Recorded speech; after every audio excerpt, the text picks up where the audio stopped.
Ecuador 2, Uruguay 1. Perdimos un partido absolutamente perdible contra un rival muy difícil. Un equipo que juega muy bien al fútbol, que sabe utilizar los 2.800 metros de altura que ahoga a sus rivales, sobre todo los del llano, a Uruguay, Argentina, Paraguay, equipos que no están acostumbrados a estas variables geográficas. Pero vayamos más en específico al partido.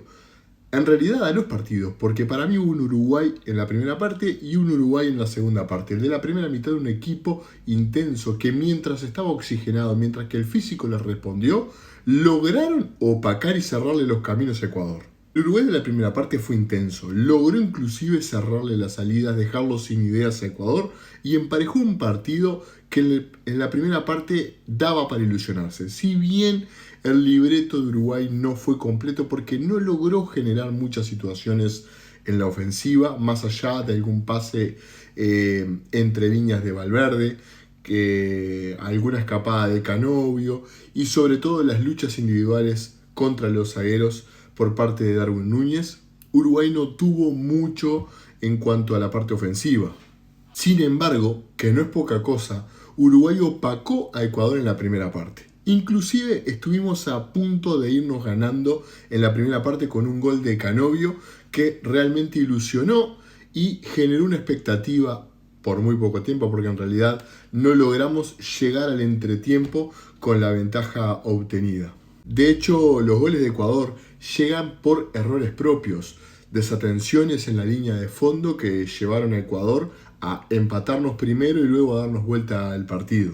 Si bien el equipo en la primera parte no cumplió un papel avasallante en la ofensiva, Darwin Núñez se las acomodó para poder complicar a la línea de fondo de Ecuador con muy poco. Inclusive el gol, una jugada aislada de Maxi Araujo, que logra complicar a la línea de fondo, y Canovio, oportunista, con una muy buena definición, logran el gol que le daba la ventaja a Uruguay.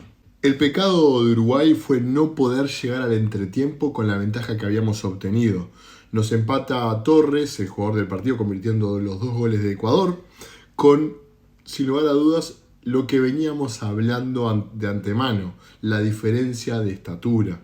Una desatención, una pérdida de marcas y nos marcan el empate justo antes de que terminara la primera parte. Hubiera sido importante habernos ido al entretiempo con la ventaja. Nos podíamos haber acomodado de otra manera, sin duda. No fue un buen partido de los 4 del fondo, pero sobre todo, y entre ellos, de Viña y Piquerés. En el segundo tiempo del partido entra Kiko Olivera, Carballo, Pelistri, Facundo Torres y el lateral Olivera. Y la verdad no le rindieron efecto los cambios al técnico argentino que lidera la selección uruguaya. La salida de Darwin Núñez, que presumo que por cansancio o por ahogo, por el desgaste en el primer tiempo del 9 del Liverpool, le quitó un hombre de área y peso ofensivo a Uruguay. Peso que necesitaría a la postre cuando íbamos ya perdiendo 2-1.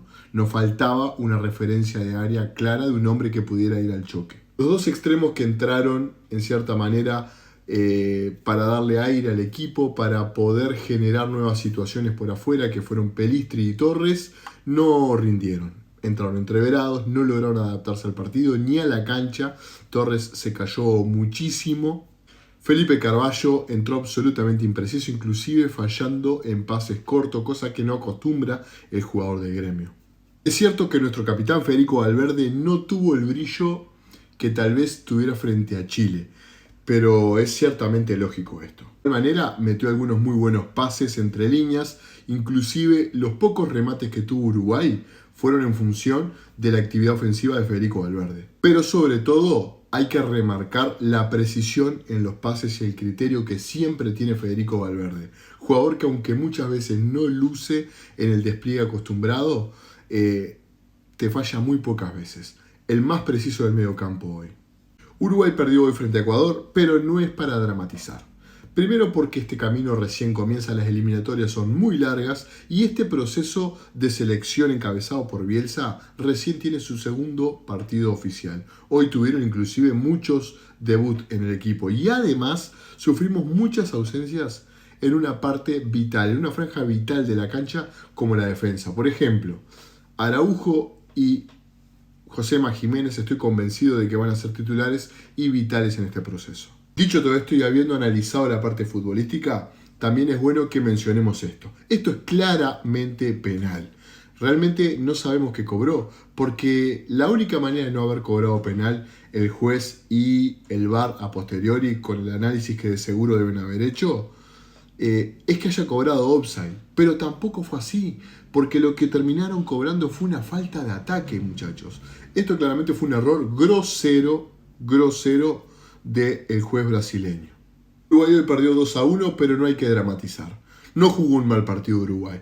Tuvo errores que le costaron un partido que era absolutamente perdible.